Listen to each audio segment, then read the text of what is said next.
아브라함의 후손인 이스라엘 자손들이 출애굽은 약 400년 전에 이미 예고된 일로 반드시 성취가 되는 일이었지만 그 말씀이 성취되는 과정을 보면 쉽지가 않습니다. 대기근으로 인해서 야곱의 가족 70명이 애굽으로 이주했죠. 요셉을 알지 못하는 바로가 등장하므로 이스라엘 자손들은 바로의 학대 속에서 살아가야만 했습니다. 모세가 태어날 무렵에는 많은 남자 아기들이 바로의 부당한 명령으로 죽어야 했었고요. 모세가 이스라엘 자손의 구원자여 중보자여 인도자로 바로 앞에 섰을 때에 이스라엘 자손들과는 이전과는 비교도 할 수 없을 정도로 힘든 노동력을 또 시달려야만 했습니다. 아브라함 이후에 이스라엘 자손들은 출애굽까지 무려 약 400년 동안, 정확하게는 430년 동안 그렇게 힘겨운 삶들을 살아가야만 했던 것이죠. 오늘날에도 동일하겠습니다. 이스라엘 자손들의 출애굽의 그런 과정이 쉽지가 않았듯이 한 사람이 구원에 이르는 그 길들은 쉽지 않다라는 것이죠. 그럼에도 하나님은 하나님이 구원하기로 한 사람들이 구원에 이르기까지 인간의 역사에 개입하시면서 하나님께서 온 힘을 다하고 계십니다. 하나님은 하나님이 대리자로 내세운 사람들을 통하여서 인간의 역사 속에서 온 힘을 다하고 계시죠. 구약시대에 하나님을 대리했던 대리자들은 신실한 족장들이었고 모세와 여호수아였고 사사들과 왕과 선지자들과 제사장들이었습니다. 하나님께서는 그들을 통하여서 일하셨죠. 신약시대에는 주 예수 그리스도와 하나님과 또 주 예수 그리스도께서 보내신 성령을 통하여서 하나님께서는 일하고 계십니다. 여기 있는 우리들은 주 예수 그리스도를 믿는 사람들이고요. 하나님과 예수 그리스도께서 보내신 성령이 내주하는 사람들이죠. 하나님은 하나님의 구속사가 여기 있는 우리들을 통하여서 이루어지도록 지금 이 시간에도 오늘날에도 우리 안에서 온 힘을 다하고 계시는 거 아니겠어요? 하나님은 모세가 바로와 맞설 수 있도록 함께 하셨던 것처럼 여기 있는 우리들이 세상과 맞설 수 있도록 은혜를 주시고 믿음을 주시는 것을 볼 수가 있겠습니다. 하나님은 약속대로 아브라함의 후손들을 애굽에서 건져내기 위해서 모세를 호렙산 떨기나무에서 하나님의 대리자로 부르셨어요. 모세를 부르신 하나님은 모세가 세상의 통치자 바로와 대결하고 바로 앞에서 하나님의 살아계심을 나타내 볼 수 있도록 모세에게 은혜를 주시고 많은 능력들을 주셨습니다. 호렙산 떨기나무에서 하나님의 부르심의 은혜를 경험한 이후부터 이제 모세는 이전과는 다른 인생을 살아가게 되는 거 아니겠어요?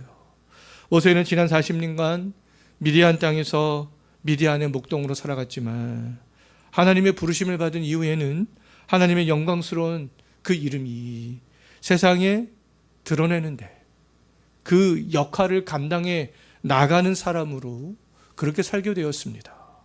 모세가 하나님의 영광을 온 세상에 드러내는 방편은 뭐였습니까? 세상의 최고의 통치자여 권력자였던 바로에게 나아가 그와 대결하는 거였잖아요. 그것이 하나님의 이름을 모세가 이 세상에 드러내는 방법이었습니다.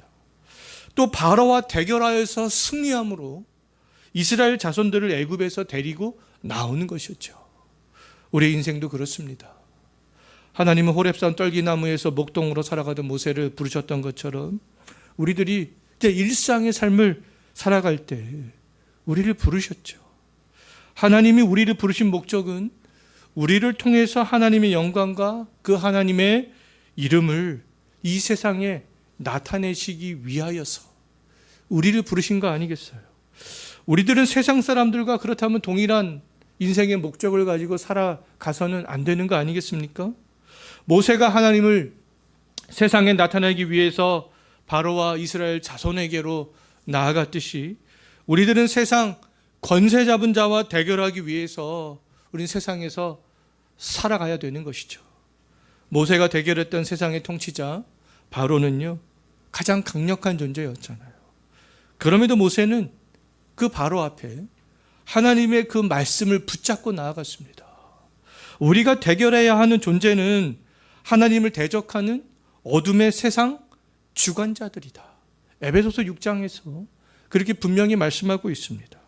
하나님을 대적하는 이 어둠의 세상 주관자는 누구이겠습니까? 성경의 가치와는 다른 방향으로 통치를 하려고 하는 세상의 권력자들이 되겠고요. 이 성경의 가치를 세상에서 허물어뜨리려고 하는 사람들이 되겠고요. 하나님을 의심하는 사람들이 되겠고요. 또 입으로는 하나님을 시인하면서도 삶에서는 하나님의 능력을 전혀 나타내 보이지 않는 그런 사람들이 되는 거 아니겠어요? 오늘 본문에서 모세의 대결 상대는 바로였지만 우리의 대결 상대는 다른 사람들뿐만 아니라 나 자신도 포함이 되어져 있습니다. 하나님을 대적하는 어둠의 세상 주관자는 내 안에서 나를 유혹할 수도 있기 때문에 그런 것이죠. 잠시 후에 살펴보겠지만 모세는 바로와의 대결이 쉽지 않았지만 모세는요 포기하지 않았습니다. 끝까지 그 하나님께서 말씀하신 그 말씀이 성취될 때까지 바로와 대결하고 또 대결하기 위해서 바로에게 나아갔죠. 하나님이 말씀하신 대로 애굽의 장자가 죽을 때까지 10번째 재앙이 임할 때까지 계속해서 나아갔습니다. 그 우리의 대결도 동일해야 되지 않겠어요? 대결하는 것은 쉽지 않습니다. 하지만 하나님의 부르심과 하나님의 함께 하심을 생각하면서 하나님의 크신 그 이름의 영광을 위해서 나의 안팎으로 하나님을 대적하는 모든 것들과 대결하고 또 대결해야 되는 거 아니겠어요? 그 승리를 쟁취할 때까지 하나님의 말씀이 이루어질 때까지 평생을 살면서 계속 대결하고 살아가는 그런 인생이 우리의 인생이 되는 거 아니겠습니까? 모세와 바로의 대결은요, 하나님이 아브라함에게 말씀하신 그대로 이스라엘 자손들이 출애굽할 때까지 계속되었죠. 그때까지였습니다. 모세와 바로의 대결은요, 이스라엘 자손들이 출애굽을 하면 끝이 나는 대결이었어요. 하지만 모세의 대결 상대가 완전히 없어진 것은 아니었죠. 모세는 광야에서 또 새로운 대결 상대에 직면하게 됐습니다. 그들이 누구였습니까? 이스라엘 자손들이었죠. 불순종하는 이스라엘 자손들. 우리가 인생을 살아갈 때에도 똑같아요. 우리의 대결은요, 끝이 없습니다. 어떤 특정한 대결에서 우리가 승리를 했다 할지라도 그 승리 이후에는요, 또 다른 대결이 기다리고 있다라는 것이죠. 우리가 대결을 해야 될 그런 대상은 우리의 삶의 환경에 따라서 또는 각 성도들마다 다를 수 있습니다. 초신자들이 대결해야 될 것과 또 믿음이 성숙한 신자들이 대결해야 될 것들이 다를 수 있는 거 아니겠어요? 초신자는 하나님의 일을 하는 것이 하나님을 아직 잘 모르기 때문에 애기와 같기 때문에 굉장히 버겁게 느껴질 수 있는 거 아니겠어요? 근데 또 믿음이 성숙한 성도들은 그런 과정을 거쳐왔기 때문에 그런 것들을 또 수월하게 할 수 있게 되는 거 아니겠습니까? 하나님께서는요, 믿음이 성숙한 사람들에게는 더 어려운 거, 더 힘든 거, 그런 것들을 계속 요구하시는 분이 되는 것이죠.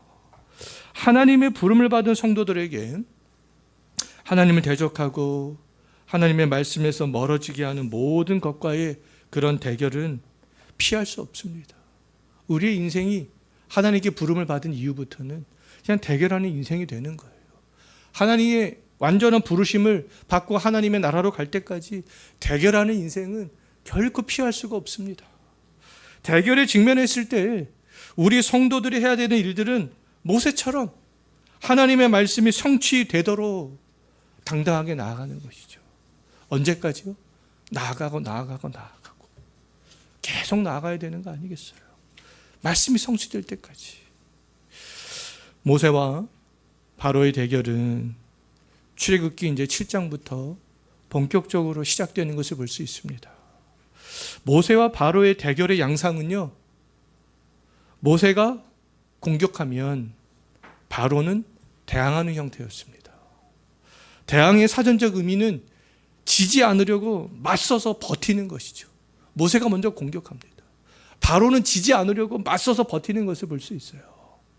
바로는 모세가 하나님의 그 말씀을 성취하기 위해서 말씀과 하나님의 능력으로 자기 앞에 나와서 자기를 말씀으로 공격할 때마다 이 바로는요, 하나님의 말씀이 이루어지지 못하도록 대항하면서 계속 버티는 것을 볼 수 있습니다. 모세와 바로의 관계는요, 오늘날 우리들이 하나님을 대적하고 내가 죄짓도록 유혹하는 세력과 그 싸울 때에도 적용할 수 있는 그런 말씀이 되는 거죠. 세상으로부터 먼저 우리가 공격을 당하여서 수세적으로 대항하는 것도 좋지만 하나님의 먼저 말씀으로 무장하여서 공격적으로 세상을 향해 나아가는 모습도 우리에게 필요하다라는 것이죠. 모세는 10번이나 하나님의 말씀을 가지고 공격적으로 바로에게 나아갔듯이 우리들도 우리의 가족에게, 성도들에게, 세상에서 그리고 하나님의 말씀으로 지배받지 못하고 있는 나의 전인격을 향해서도 하나님의 말씀이 이루어지도록 공격적으로 나아가는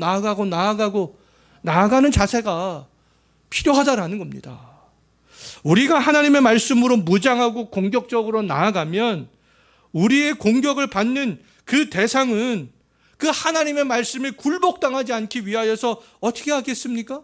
바로처럼 대항한다라는 거예요. 대항하고 계속 대항할 수 밖에 없죠. 순순히 하나님의 말씀에 사로잡히는 사람은 없기 때문에 그렇습니다. 그 뒤에는 누가 있어요? 이 공중 권세 잡은 자 마귀가 그 뒤에 버티고 있기 때문에 그런 거 아니겠습니까? 하나님의 백성이 된 우리 자신도 마찬가지죠. 로마서 7장에서 말씀하고 있듯이 내가 하나님의 말씀을 가지고 있을지라도 그렇다라는 거예요. 바울의 고백이잖아요. 내 안에 또 다른 죄의 법은 하나님의 말씀이 내 안에서 이루어지지 못하도록 계속 대항한다라는 것이죠. 그래서 바울도 주 예수 그리스도를 내가 붙잡을 수밖에 없다, 그런 고백을 하는 거 아니겠어요? 모세의 공격을 받은 바로는 마음이 굉장히 완악한 사람이었죠. 하나님을 향해서 마음을 열지 않는 마음이 완악한 마음이 되겠고요. 하나님의 말씀에 순종하지 않고 버티고자 하는 그 마음이 바로 완악한 마음이 되겠습니다. 이 완악이라는 단어는 하나님을 대적했던 바로에게만 적용되는 단어가 아니죠. 출애굽 이후에는 신명기 말씀을 보게 되면 이스라엘 백성들에게도 적용이 되었던 그런 단어가 되겠습니다. 이사야서에서도 예레미야서에서도 시편에서도 계속 이스라엘 백성들을 향하여서 이 완악이라는 단어가 적용이 되어지고 있어요. 광야에 있던 이스라엘 백성들은 하나님 앞에서 마음이 완악했습니다. 하나님의 말씀에 굴복당하지 않으려고 대항하고 버텼던 것이죠. 마음의 완악함은 그 누구에게도, 여기 있는 우리들에게도 적용할 수 있는 그런 단어라는 것이죠. 하나님의 말씀이 내 안에서 이루어지지 못하도록 버티는 것이 마음이 완악하는 거예요. 하나님께서는 분명히 말씀하고 있음에도 불구하고 모세를 향한 이 바로의 완악함은요, 근데 기한이 정해져 있었어요. 모세는 그 기한을 이미 하나님께로부터 들어서 알고 있었습니다. 그 기한은 하나님이 모세를 통해서 10번째 재앙을 내릴 때까지였던 거죠. 첫째부터 9번째 재앙을 경험할 때 바로의 완악한 마음은 때때로 심경의 변화를 일으키기도 했지만 10번째 재앙을 경험할 때까지 바로의 완악한 마음은요, 결단코 허물어지지는 않는 것을 볼 수 있어요. 애굽의 모든 물이 피가 되는 첫 번째 재앙이 애굽에 내려졌을 때 바로는 애굽에 있는 요술사들도 동일하게 행하는 것을 보면서 눈 하나 끔찍하지 않는 것을 볼 수 있습니다. 또 애굽의 온 땅에 개구리가 올라온 두 번째 재앙이 임했을 때 애굽의 모든 왕궁과 가정집과 음식 그릇 할 거 없이 개구리가 다 가득하게 되었어요. 근데 이때에도 요술사들이 동일하게 행하죠. 첫 번째 물이 피가 되고 두 번째 개구리가 올라오는 재앙의 공통점은 애굽의 요술사들도 동일하게 행했다라는 겁니다. 자, 근데 이 두 번째 재앙이 특이한 것이 있는데, 이 두 번째 재앙이 특이한 것은 뭐냐 하면 개구리가 올라온 이 두 번째 재앙부터 바로 역시 약간의 심경의 변화를 보이는 것을 볼 수 있어요. 개구리가 침실과 음식 등 모든 것에 가득하자 바로는요, 모세를 불러서 협상을 시작합니다. 바로는 모세에게 개구리를 떠나게 하면 네가 원하는 대로 내가 이스라엘 자손을 내보내 줄게. 이렇게 협상을 합니다. 모세는 이 바로의 제안을 받아들여서 하나님께 기도함으로 개구리를 모두 다 떠나게 했지만 마음이 완악했던 바로는요, 개구리가 떠나자 약속을 지키지 않습니다.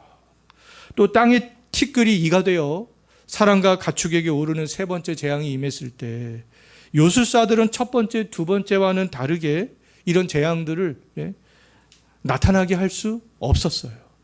특이한 것은 이 세 번째 재앙 때에 요술사들이 또 심경의 변화를 약간 일으키는 것을 볼 수 있습니다. 요술사들은 자신들이 행할 수 없는 모세의 이 세 번째 이적이 모세가 믿는 하나님이 행하신 권능이다 라고 말하면서 이 바로에게 이렇게 말하는 것을 볼 수 있습니다. 요술사들은 하나님을 믿지는 않았지만 서서히 하나님의 존재에 대해서 생각하게 되었던 거죠. 파리 때가 애굽 사람의 집에 가득하게 되는 네 번째 재앙이 임했을 때 바로는 두 번째 개구리 재앙을 당했을 때처럼 모세를 불러서 다시 협상하지만 바로의 협상은 이번에도 온전한 협상이 아니었어요. 단순히 파리 재앙을 모면하기 위한 그런 협상이었습니다. 바로는 다섯 번째 재앙인 애굽의 모든 가축에게 돌림병으로 많은 가축이 죽는 것을 보면서도 여섯 번째 재앙인 악성 종기가 애굽 온 땅의 사람들과 짐승에게 생기는 것을 보면서도 완악한 마음을 버리지 못하는 것을 볼 수 있겠습니다. 일곱 번째 재앙인 이 우박이 애굽 온 땅에 내렸을 때 애굽의 신하들은요, 이때 좀 둘로 이렇게 나눠지는 것을 볼 수 있습니다. 어떤 신하들은 모세가 증거하는 여호와의 그 말씀이 두려워져서 종들과 가축들이 우박의 피해를 당하지 않기 위해서 집으로 피신을 시키는 그런 애굽의 신하들이 생겨나기 시작했습니다. 애굽의 요술사들에 이어서 바로의 신하들 중에도 하나님의 존재를 생각하기 시작했다라는 것들을 알 수가 있죠. 하나님의 크신 이름을 기억하고 행동하게 되었다라는 것들을 알 수가 있습니다. 우박의 피해를 당한 바로는 다시 한번 모세를 불러서 협상하지만 모세의 기도로 우박의 피해가 그치자 또다시 바로는 마음을 완악하게 하는 것을 볼 수 있습니다.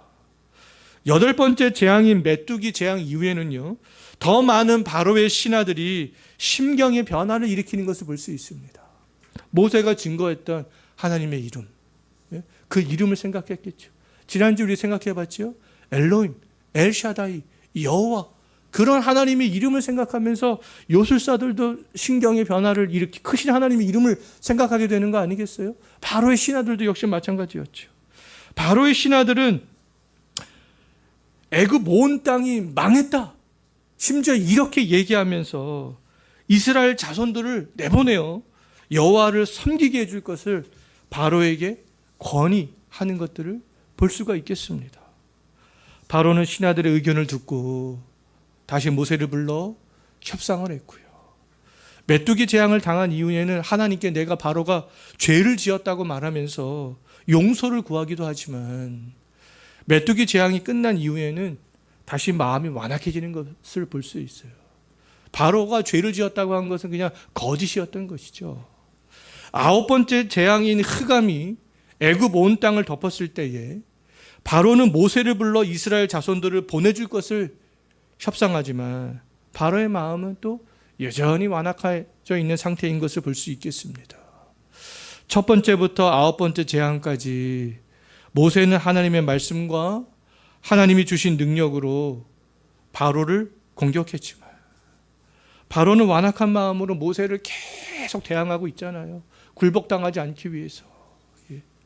요술사들과 바로의 신하들이 모세가 믿는 하나님을 때때로 인정하기도 했고 바로는 모세에게 대항하면서 협상도 했지만 바로의 완악함은 그대로였습니다.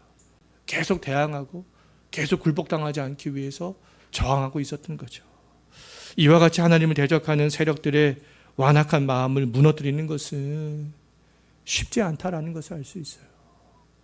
요술사들과 바로의 신하들처럼 하나님의 말씀을 듣고 일시적으로 관심을 갖는다 해도 바로처럼 하나님이 행하시는 이적을 경험하고 교통을 겪어도 잠시 동안만 마음을 바꿀 뿐이지 그 완악한 마음은 쉽게 바뀌지 않는다라는 것이죠. 오늘날에도 동일합니다.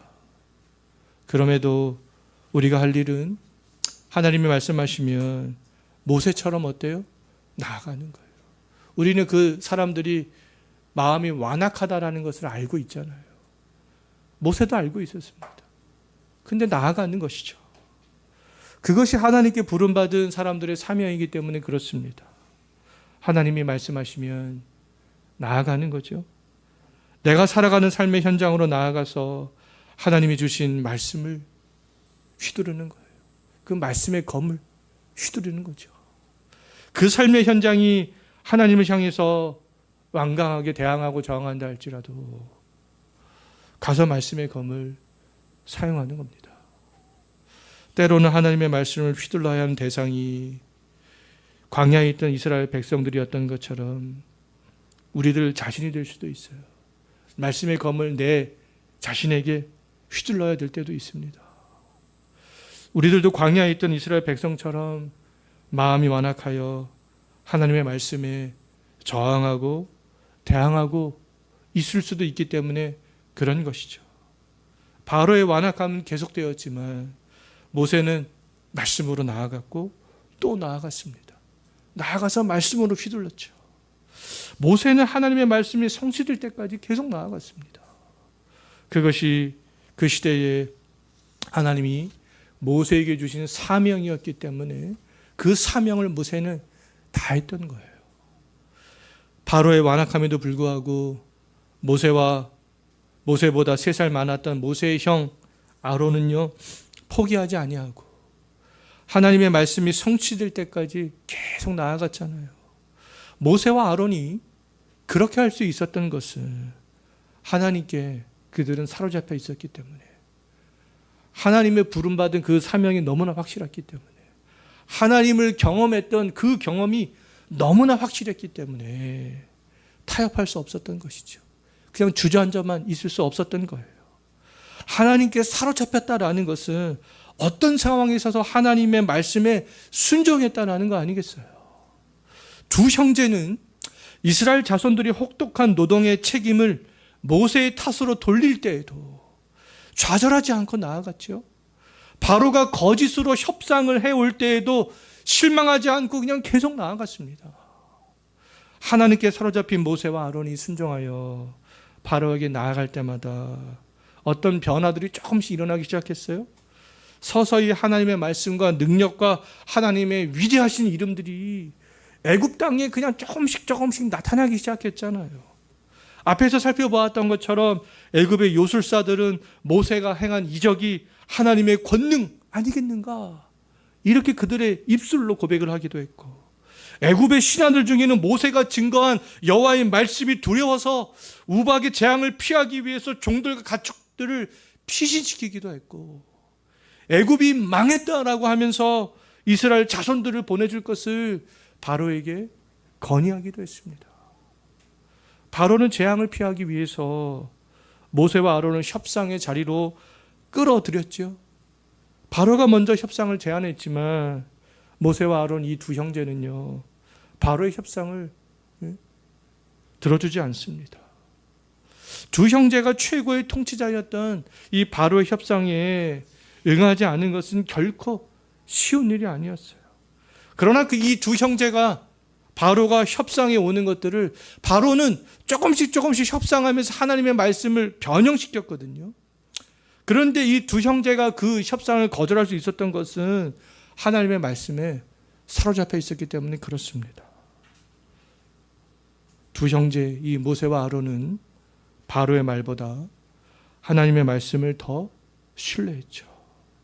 하나님의 뜻은 이스라엘 자손들이 애굽 땅에서 사흘길쯤 광야로 가서 하나님을 섬기는 거였어요. 이것이 하나님의 뜻이었습니다. 모세가 바로에게 요구했던 것이 이거였어요. 애굽 땅에서 우리는 하나님을 섬길 수 없어. 애굽 땅을 떠나 사흘 길쯤 되는 그 광야로 가서 우리는 하나님을 섬길 거야. 이렇게 해줘 바로요. 요구했죠. 이것이 첫 번째 요구였어요. 두 번째는 하나님을 섬기기 위해서 애굽 땅을 우리가 떠날 때에는 이스라엘의 모든 남녀노소, 우리의 가축까지 함께 가는 거야. 이 두 가지였습니다. 애굽 땅을 떠나는 거, 남녀노소 할 것 없이, 모든 가축 할 것 없이 같이 떠나는 거였어요. 이것이 하나님께서 모세에게 말씀하셨던 거거든요. 모세는 이 바로와의 이 협상의 자리에서 이 하나님의 뜻을 관철시키기 위해서요, 물러나지 않습니다. 오히려 협상의 자리에서 물러섰던 것은 바로였어요. 바로는 모세에게 협상하면서 계속 몇 가지 제안을 합니다. 바로는 네 번째 이 파리 재앙을 당했을 때요, 너희가 애굽 땅을 떠나지 말고 애굽 땅에서 이스라엘 자손들이 너희들이 하나님을 섬기면 안 되겠느냐? 내가 하나님을 섬기는 거 허락해 줄게. 근데 이 땅은 떠나지 마. 애굽 땅에서 섬겨. 그렇게 얘기하는 것을 볼 수 있습니다. 이때 모세가 어떻게 했을까요?